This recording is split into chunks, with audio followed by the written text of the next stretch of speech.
Welcome to the Dr. Nikki Starr Show, a podcast to support you in your spiritual awakening and personal development. As a spiritual teacher, healer, and intuitive coach, my intention is to empower you to live your ultimate potential and your ultimate life. As a former medical doctor and mystic, my role is to bridge the gap between science and spirituality to support you in understanding more of your multidimensional aspects. I share on a diverse range of topics, and it's all to support your greatest becoming. My mission is to continue reaching millions of people for the healing and awakening of humankind for the creation of the new earth. Thank you for being here. Hello, everyone, and welcome to another episode of the Dr. Nikki Starr Show. Today, I have with me Nick Komodina. He is a business and leadership mentor. And today we're going to be diving deeper into gender roles. This season of the podcast, we've been talking about the healing of the man-woman relationship to create greater union. And there's been a lot of comments and talk about some of the past episodes where we were talking about the role of the man versus the woman in terms of paying for things. And this was kind of controversial. And so I felt that it served to have an episode where we talked specifically about gender roles, where they come from, the biology of them, but also how that differentiates from masculine and feminine energy, and how it serves us to be in the know of how masculine and feminine energy affect us as men and as women, as well as how they interplay in our romantic relationships and knowing when to use what. And so I'm really excited to have Nick here with me today. So Nick, if you want to introduce yourself a bit to the audience, let them know a bit about your work, and Sure. Then we'll dive in. Yeah, I appreciate the intro. So I've been an entrepreneur for about 13 years now. Started in the fitness industry for about a decade. Lost myself in the pursuit of money, finances, status, etc. Lost it all naturally, and wasn't really prioritizing my own healing. Wasn't prioritizing what it meant to integrate my own masculine, to heal my wounds with the feminine. And so everything I built was just to try to prove to the world that I was worthy of love, worthy of praise. And so I thought I was serving everybody, but I was actually serving nobody because I was just trying to serve myself. So once that all crumbled, I didn't know who I was. I almost committed suicide during that time. And something is a story for another time, but I heard a voice tell me no right before I was about to pull a trigger, and nobody was there. And that kind of led me on this deepening of the self, this spiritual path of healing for the first time in my life. I stopped running and I started facing myself and facing all of the uncomfortable shit that nobody wants to face. And something interesting happened. The deeper I went in myself, the more I started to see a new path kind of emulate or illuminate in front of me. And so the deeper I healed, the more I saw clearly. The veil started to lift, and I started to see that technically on paper, from a business standpoint, I had everything that anybody would ever want. I had a huge house, I had a supercar, I had millions of dollars in the bank, I had a huge investment portfolio, booming business, social status, but I was empty. And I thought, okay, well, if I can build this the wrong way, and I get to that point where I almost pull that trigger, I know that there's plenty of people who end up pulling it. And so if I can rebuild it, we'll call it the right way, just for lack of a better, just for comparison, contrast, then I can teach other people to do the same. And in that, I just started to see some energy inside of the coaching industry specifically, but entrepreneurship as a whole, that just felt very dark. It felt very wounded. It felt very deceiving. It felt very just manipulative. And I thought, okay, well, maybe I can help people from the beginning, and even people at the top, start to heal themselves and evolve their businesses. And maybe there is this bridge between spirituality and business that we really can bridge. And I think that the center point of that is one's own healing, that integration of self, the healing of the masculine wounds, the healing of the feminine wounds, so that there's harmony between the two. Because as you know, when there's that harmonized polarity between the masculine and feminine, all life is created from that. And so life is energy, and energy never lies. So I think I basically use business as a vehicle to help entrepreneurs heal so then they can serve the world better. Beautiful. I love everything that you're sharing. And I feel like it ties into this season of the podcast because there's, just like you talk about, there's like these regular businesses or this way that people are doing business is the same how people do relationship. It's kind of this superficial way. And Yeah. then what you're talking about is this deeper aspect to business where it becomes an extension of yourself. And I do the same thing in a different way with clients as well, because I do all of life. And most of the times for people to have a higher income, they need to heal stuff in order for Yeah. that to happen. So Yeah. it naturally becomes a part of our work. And so the same is true for relationship, where you can have like a regular relationship, or you can have a relationship that's what I call the level of divine union, Hmm. where the relationship serves your greatest healing and your mission in the world. And so you both become even better versions of yourself within the context of the relationship because it holds you to a higher standard. Mm. And is also about the harmonizing of these masculine and feminine energies.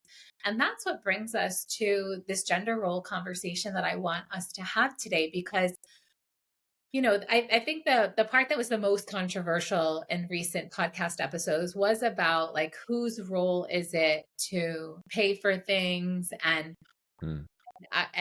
someone, and it was Dr. Chris had said something like it's the job of the man to really, something along the lines of, have a woman go into her feminine based on like the environment he provides. So that could look like paying for things, right? I'm paraphrasing.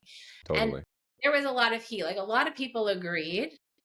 And it is interesting because there's some people who are in the spiritual realm that think like that's materialistic, and how could you expect the man to pay for things always, all the time? Like, well, and even I had a few high earning women say like, well, what do the women do with all their money? Hmm. And then, I shared from a biology perspective where, even in the phase when women are having babies, there's some women who get taken out for the count. Like they have to be horizontal. And I know friends personally that has happened to. And, I know that when I'm pregnant, whoever my partner is at that time, like I want to be sure that he's got it so that Hmm. I can focus on like creating life inside of me. And I Mm. know even like the Bible talks about the man taking care of his wife. And I'm not sure of like the exact wording, word for word, but this is a heated topic right now for those in the I spiritual. love it. And Um, so um, it's that's a nice to topic. also hear from other men the perspective, because I still lean, even though I'm spiritual, and I know that men and women are different and we're not equal. Should we have equal human rights? Yes, like to vote and to make the same amount of money for certain things. Let's say if it's in a corporation, for example. But when it comes to gender roles, like we're different. We're literally biologically, hormonally, genetically different. I feel that we have different roles within relationship. And so I'd love Mhm. to hear some of your thoughts on that. Well, it's a great conversation with 15 different ways we can go down, and there's a lot of nuance. And like you said, it's a very heated conversation. And I speak my views on this online, and well, there are the people that get it's an interesting topic, and it's if you're a content creator, it's probably one of the best topics to speak on because you get four different archetypes of people fighting in the comment section. You get the women who have healed and understand, yes, that's I want my man to provide, and that doesn't take away from my value as a woman whatsoever to allow myself to receive a man taking care of me. You get the men who have healed that say, yes, it's my job to be a provider. This is what I do. Then you get the men who are still kind of stuck in that entitled child archetype that are saying, well, why would I pay for her? What is she doing for me? Why? Oh, so I just have to spend all my money and she doesn't get to spend hers? How is that fair? And when you do this little tit for tat thing, that's the opposite of masculinity. And then you've gotten the wounded women. And these ones hurt me the most because you can tell these women have been abused financially, or finances have been used as a way to control them because they say you can't trust somebody to pay for all the bills. You need to have your own income. Otherwise, people are going to take advantage of you and then leave you and then et cetera. So you have all four of these people and they're all right. from their perspective. And so everyone's pointing the finger saying, all three of you are wrong. I'm the only one who's right. So it's like, how do we break bread and shake hands in the middle? Well, it kind of goes back to what we were talking about earlier. There's a level of healing and self-integration that needs to happen before you can let go of your own filters for why this is good or bad in the first place. And if I, as a man, show up and I say, I believe that the man's role is to provide financially because I want my woman to, I've already lost sight of what it means to be a man. Because if I'm doing something because I want somebody to do something in return, that is by definition manipulation. So if I can center myself into my own sense of self, and I can say, what am I truly capable of as a fully integrated man? Not what does the system allow me to do, not what about the economy, none of that. That's all irrelevant. It's as relevant as you want it to be. And if I can say, as a man, what am I capable of? Well, I'm capable of providing the world for somebody, whoever I choose to provide that world for. So you get this interesting dichotomy where I believe naturally men are providers. They're killers. They're hunters. Yes. Are we equal to women? No, not even close. Are we both equally deserving of respect and value? Yes. But are we equal by many senses of the word? No. That's where I think a lot of people have taken feminism and kind of like very much morphed it and weaponized it. And this like new age weaponized version of feminism is really just toxic masculinity being embodied by women, which is kind of hysterical. And so it's like you just get all of these people that are wounded and they're unwilling to do the work on themselves. So they're saying, no, you need to change. You need to do things differently. Then I'll do things differently. That's a child's game. A true integrated masculine or feminine says, this is how I show up because this is who I believe myself to be. And as long as I can focus on showing up in the most powerful, authentic, healed, integrated version of myself, not perfect by any means, then naturally I'm going to attract my counterpart. And that counterpart will be the opposite, right? The other half to my whole. And this is where I think a lot of, and take it from a man who's not married, obviously. So don't, who am I to sit here and talk about a fucking marriage? But you see all of these people say you need to be whole on your own first before you go and find a partner. And I don't think that that's true. I think that you have to heal yourself to the point where you realize I am only so powerful on my own. I actually do need a partner. Do you really think that you don't need a wife? Do you really think that you don't need a husband? Like somebody to just have your back 110% of the time, someone to lean on, somebody to cry to and open up to, somebody to hold you, somebody to take you deeper, somebody to call you out on your own bullshit. You really think you don't need that? How silly of us. Like, what are we even talking about anymore? So you go back into this like the default argument. Should a man pay for everything? I don't know if that's the question to ask. Is a man capable of building himself into a man who can take care of all things without worrying about who's on the other end, what they're doing, etc.? That answer is yes, no matter where you come from. And I can speak on, I came from a very broke background, single mom trailer park. Like I grew up with an absent father. I grew up supreme couponing on the weekends. Like if you had to put quarters in a washing machine to do your laundry, you were in poverty. And so I grew from a home where I saw no masculine leadership. I never saw a man stepping up to provide. I only saw a woman providing everything that she could for her child. So it would be very easy for me to go through life and say, well, the women should be taking care of everything because that's what my mom did. But that would be me looking at, well, this is what the world is doing. And so I'm just going to be lazy. I'm not going to think for myself. I'm not going to go inward. I'm not going to discover who the fuck I really am. And once I did that, the more I did that, the more I realized, damn, the more I provide for the people around me, the more integrated I feel as a man. The more that I realize that real masculinity, it's not supercars, it's not aggression, it's not scaring people. It's actually prosperous. It's providing prosperity for everybody around you. It's having so much overflow. And this is where we start challenging the spiritual people. How could I possibly expect my man to pay for everything? That is so materialistic. Well, if you were actually spiritual, you would understand that money is energy. If you were actually this spiritual person that was so connected to God and source and the universe, you would understand just how incredibly simple it is to be somebody that wealth can magnetize to. And it's actually the simple fact that you complain about the fact that it's materialistic to only think about money that shows that you yourself are materialistic. Yeah. And I feel I'll digress there because I'm kind of just bouncing yeah, around. I think the key point that I'm taking away that I would love for men and also women to take away from this is it's about a provider energy.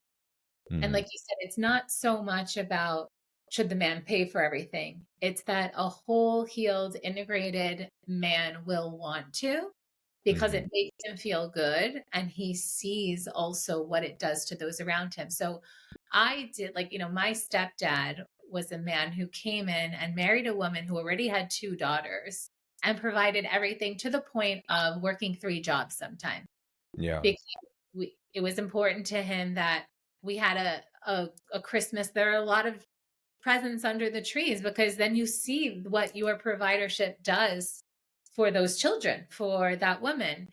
And, I never didn't have anything I wanted. So I still, were we like super wealthy? No, but did I get everything I wanted? Yes. Mm. So for me, growing up with a man that took, even recently I was in Paris with my parents and he like took care of the bill when he went to the bathroom after it was already decided that two of them, him and my uncle would split it. He was just like, I'm just going to go to the bathroom and take care of the bill. Right. Because that's just who he is as a man. Like he didn't even want to split it. Mhm. So for me, like that's like I guess I was raised and so for me it's easier to see that because I felt a man who like even took care of children that weren't his biologically because that's Mhm. how much in his masculine he was. Yeah. And so when I do see these comments of men being like, oh, well, what do you provide to the relationship? Or even men who feel like there needs to be a reciprocity, like, okay, I'm doing this and like, what are you going to do? That's not devotional. And so divine union level love is one of the key aspects is devotion, which means you give and you love, not because of what you're getting in return, because you're operating from what would love do? What would support the flourishing of this relationship of this woman? So Mhm. as women, we don't operate well under pressure, under time pressure, under competition, under any kind of stress of, even like needing to make money. This collapses our system. And then this is why women get burnt out when they operate too much in their masculine, et cetera. It's actually a biological thing. Like women really grow through praise and through environments that are nourishing and safe. Whereas men actually really do well in competition. Men do well when they're like you said, they were like bred to be hunters. So when it's like, I'm not sure how I'm going to get this animal, like that sparks a fire inside of a man. Like, how am I going to figure this out? Like, I feel like masculine men, like this is drive.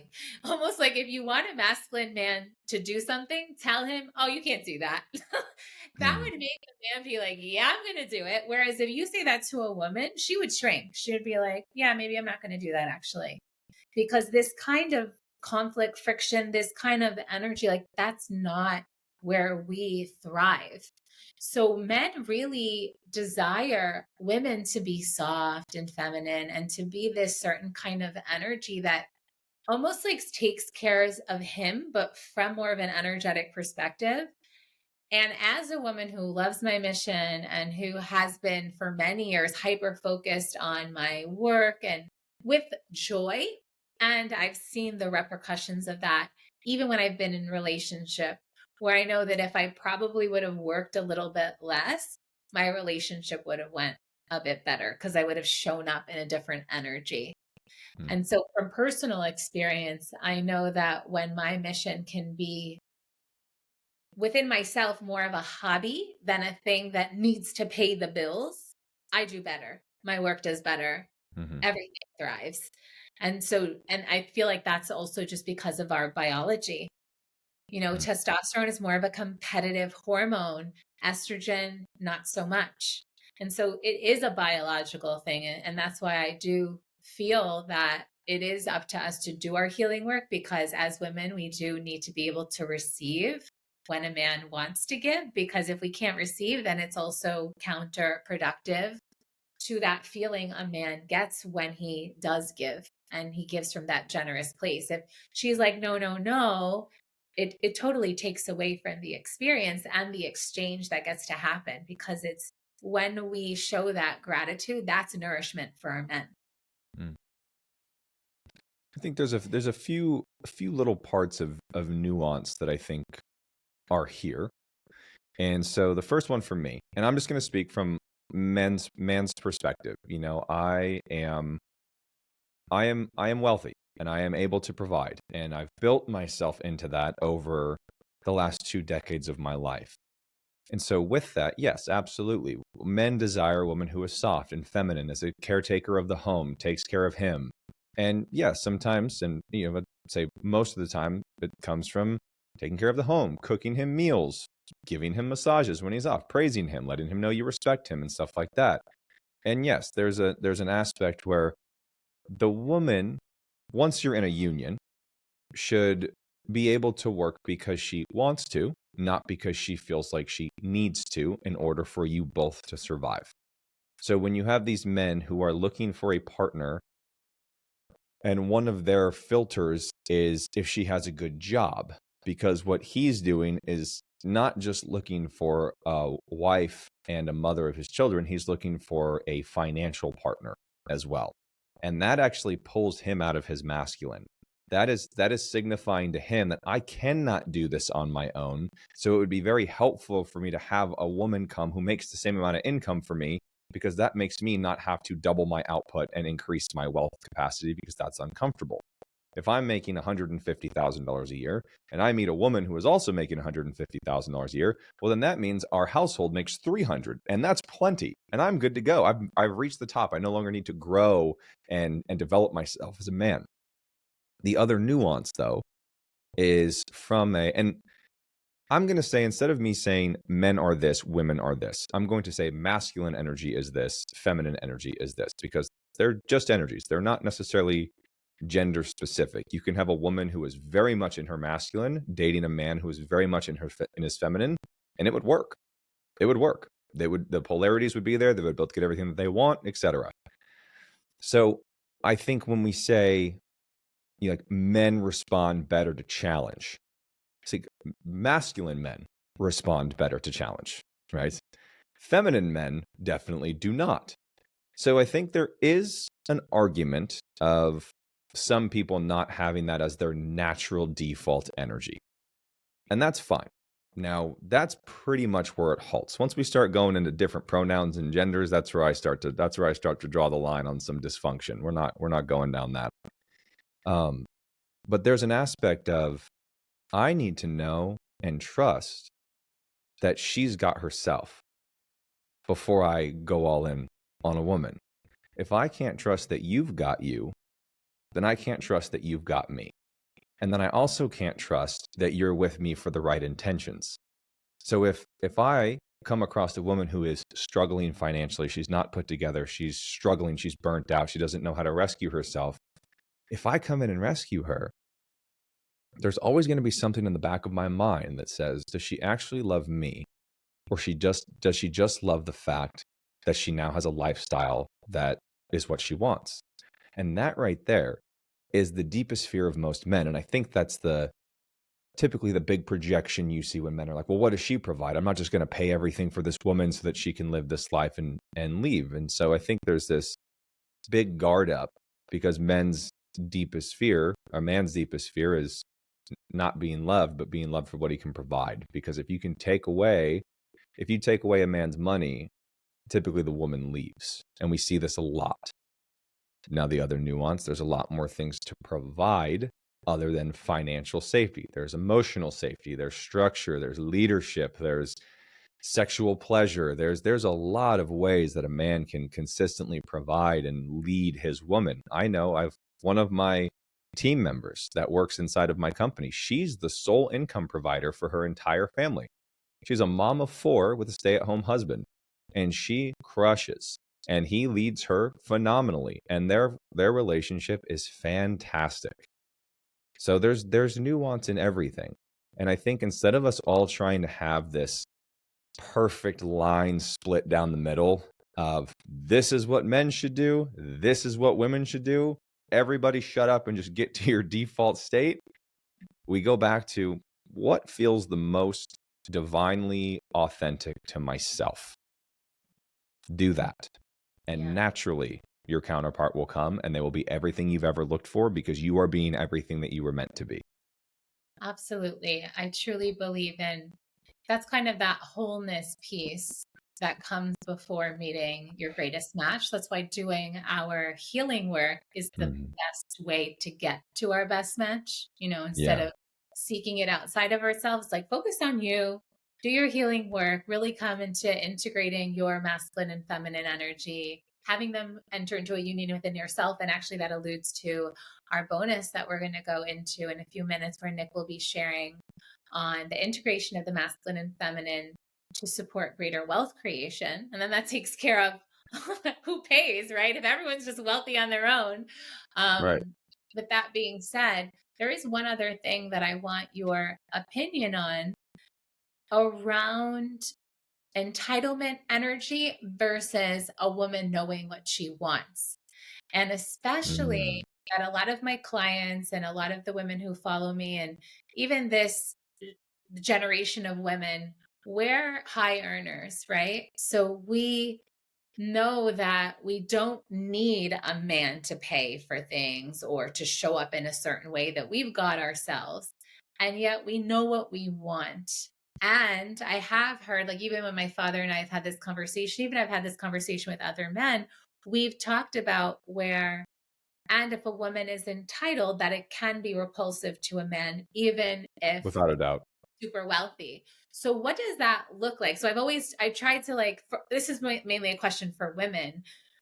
How do you, what's the difference? What looks like entitlement energy and what looks like this woman just knows what she wants? She's a high value woman. She has high standards and she's honoring what those are.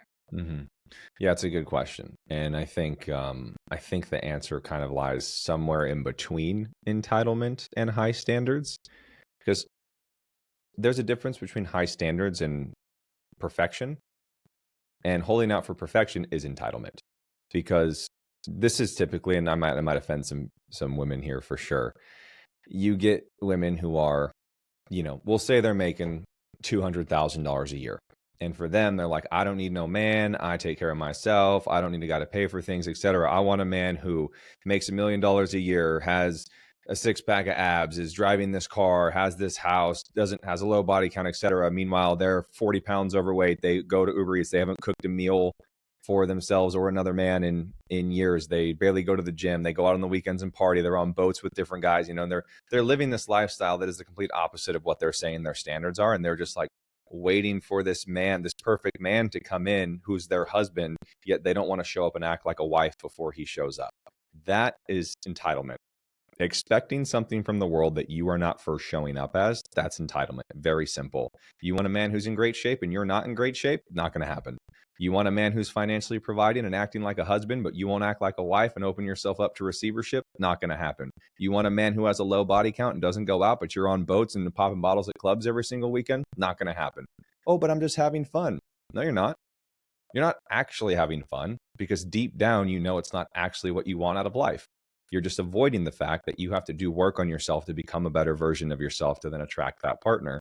So you paint this self-abandonment that you have by doing the things that are against who you want to be, and you paint it with a nice color and say, no, I just have high standards. I haven't met a man yet that checks all my boxes. You don't even check all of your own boxes. So of course, you're not going to allow yourself to have a man that doesn't check all your boxes, because then that would force you to accept the fact that you have to do the same thing. So it's very easy when we're scared of intimacy, because we're scared of how fucking triggering it is to be with a high value partner that mirrors everything back to you. You're in a good relationship when you're getting triggered as fuck 24/7. They are mirroring all of your shit back to you. It's so fun to have a surface level relationship where you guys just go out and party and have a good time and have great sex and have relatively mid-level conversations that don't pull up any darkness. Awesome. But there's lack there. You're lacking the sense of fulfillment because you're not depthfully going somewhere with them because you're too afraid of yourself. So yeah, it's super convenient to have super high standards when really what you're saying is, I am too insecure to do the work on myself. So I'm going to pretend that I can't find a man who checks all my boxes because I know what I deserve. Yeah, that's an important one. And I definitely have seen that in women 100%. And I always feel like that's a form of protection because they don't want to go deeper and they don't want to look at the painful aspects that are asking to be healed. So it's just easier to say, oh, there's no good guys in this place, wherever they All live. men are awful. I gotta move. The dating scene's awful. Yeah, absolutely. Beautiful. Well, this has been such a beautiful, rich episode. I'm so excited to get into the bonus content with you as well. And for our listeners, we're going to include your information in the comment section, but please let people know where they can find you. And if there's any last words you'd like to share with the audience. Well, my name's Nick Komodina. It's on the name of this thing. I'm Nick Komodina on Instagram. I'm Nick Komodina _official on TikTok and YouTube. And that's pretty much where to find me. That's it. I'm pretty easy to find. And you also recently wrote a book called Surrender. I right? did, yes. And it's on pre-order right now. It comes out next month. And just alluding back to that earlier in the conversation where I said I almost committed suicide, I basically put down the gun and picked up the pen. And then I wrote that book. And that year of my life was the hardest year of my entire life. And everybody kept telling me, just surrender, just surrender, just surrender. And I said, okay, what the fuck does that mean? And so I wrote it. Beautiful. The book is basically a step-by-step guide of how to surrender. Beautiful. Beautiful. Well, thank you so much, Nick. Thank you everyone for tuning in, and we'll see you inside the bonus content. Bye for now.